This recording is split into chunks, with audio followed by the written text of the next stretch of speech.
komunikasi.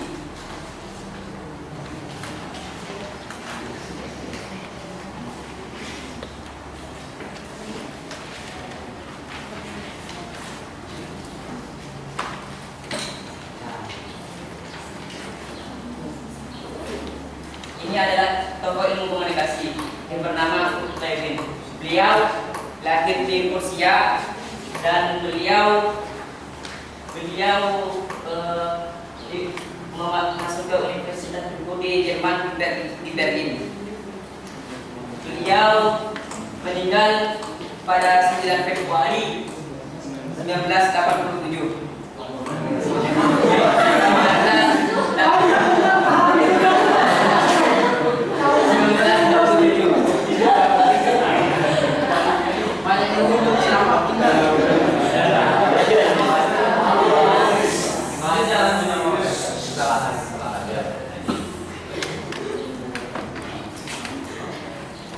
Beliau mempunyai konsep ilmu komunikasi yang bernama gatekeeper.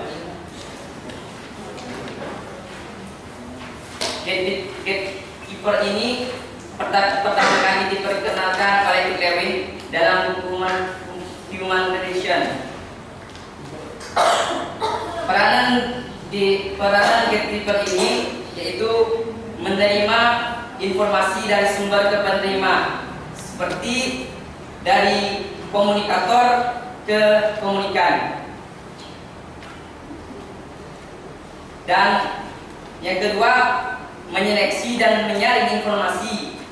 Seperti gatekeeper ini umumnya dipraktikkan di media massa.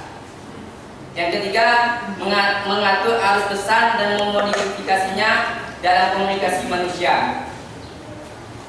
Gatekeeper ini atau yang sering disebut penepis informasi atau penjaga gawang adalah orang yang sangat berperan dalam penyebaran informasi melalui media massa. Gatekeeper ini berfungsi sebagai orang yang ikut bertambah atau mengurangi, menyederhanakan dan mengemas agar semua informasi yang disebarkan lebih mudah dipahami. Gatekeeper yang dimaksud antara lain seperti reporter atau editor film atau surat kabar atau buku kepala pemberitaan atau pengasuh rubrik kameramen atau sutradara dan lain sebagainya. Gatekeeper ini juga berfungsi untuk menginterpretasikan pesan atau menganalisis atau menambah data dan mengurangi pesan yang atau mengurangi pesan. Intinya, gatekeeper ini merupakan pihak yang ikut menentukan pengemas sebuah pesan dari media massa. Seperti apabila gatekeeper ini menerima dari komunikator kepada komunikan, dia akan menyeleksi dan menyaring informasi tersebut, apakah itu baik atau benar. Baru gatekeeper ini akan menampilkan di media massa seperti surat kabar.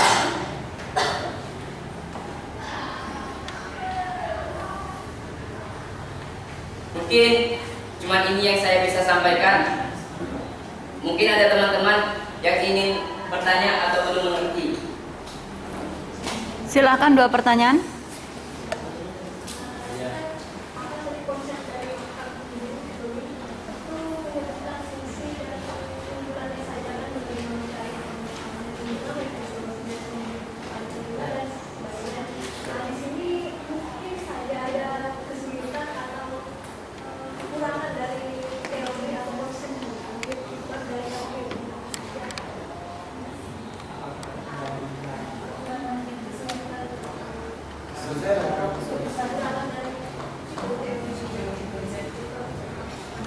Kesulitan dalam teori gatekeeper ini.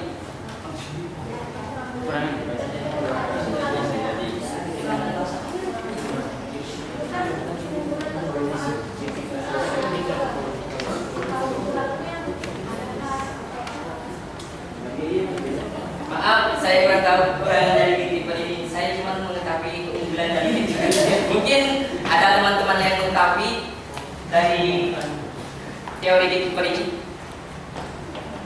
Saya diperkenalkan. Oke, nanti saya bantu jawab. Silakan jawab yang kedua. Boleh sedikit, saya mau bertanya sedikit saja lah tentang apa yang boleh Anda sampaikan pengalaman apa kisah hidup ya kisah hidupnya lah sedikit lah kepada kami karena saya kurang jelas langsung singkat itu. Ya, beliau di sini lahir pada 9 September 1890 di desa kecil di Pusja, daerah Banten. Ia adalah anak kedua dari 4 bersaudara.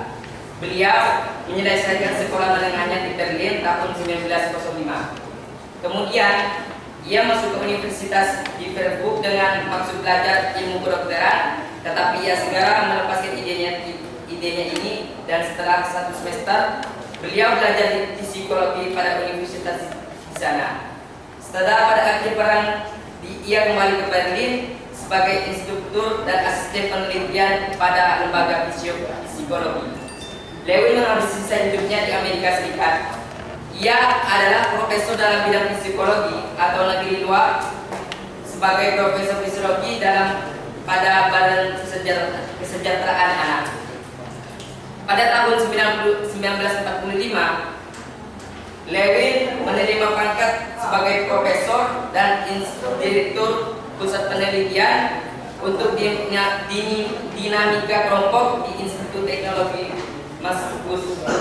Pada waktu yang sama, ia menjadi direktur dan dari Communication of Community Intervention of the American Jewish Congress yang aktif melakukan penelitian tentang masalah kemasyarakatan. Dan ia meninggal secara mendadak karena serangan jantung di Newtonville, Massachusetts pada tanggal 9 Februari 1947 pada usia 56 tahun. Jadi pada usia 15 tahun keluarganya pindah ke Berlin. Lewin segera terdaftar di gimnasium di mana dia diperkenalkan kepada filsafat Yunani. Pada tahun 1909 mendaftar di Universitas Freiburg untuk belajar kedokteran biologi. Kemudian dia dipindahkan ke Universitas Munchen untuk belajar. Pada tahun 1910 ia mulai sekolah untuk mendapatkan gelar doktor dan filsafat dan psikologi di Universitas Berlin. Setelah 4 tahun belajar di bawah Darmstadt, ia menerima gelar di bidang psikologi. Tak lama di sana, setelah ia memasuki Kongres Utara dan masuk ke divisi Madrid, dia menghabiskan 4 tahun berbulan di perang dunia 1 sampai kemudian terluka. Dia meninggalkan tentara sebagai letnan perolehan Nazi. Jadi dia tidak hanya seorang intelektualis juga, tapi dia seorang yang tentara juga gitu. Ya, mungkin cuma ini yang bisa saya sampaikan. Kurang lebihnya saya mohon maaf. Assalamualaikum warahmatullahi wabarakatuh. Waalaikumsalam warahmatullahi wabarakatuh.